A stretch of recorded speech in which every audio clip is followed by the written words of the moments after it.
لطف خدا حرم امام رضا زائر می‌پذیره برای شب‌ها. شما میتونید تو این هتل 5 ستاره بمونید و اقامت کنید. حالا شرایطش چجوریه بریم که در ادامه بهتون بگم. حاج آقا دست شما درد نکنه. خدا قوت بده. حالا شرایط اینکه چطور وارد اینجا بشی الان در ویدیو بهتون میگم. به سمت باب الجواد، اینجا وارد باب الکاظم، نگاه کنید باب الکاظم میشید. این ورودی رو میرید داخل. ورودی که اومدید داخل اینجا رو ببینید که کانکس داره، کارت ملی. اینجا تو صف‌های میستیم، بلیط میگیرید به این صورت. ساوانه شبستان اینجا وارد امام حسن موجود میشید. حالا بیایم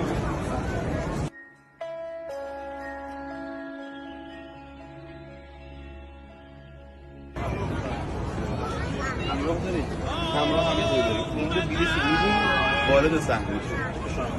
دست شما بگیرید. اینجا هم محیطیه که هم به همون پتو میدن، نگاه کنید، هم بالش. این هم جا داره که انشالله تا آخر شب پر میشه و ویدیوشو براتون میذارم. این ویدیو رو بفرست برای همون دوست امام رضایی که دوست داره یه جای خوب توی حرم امام رضا داشته باشه.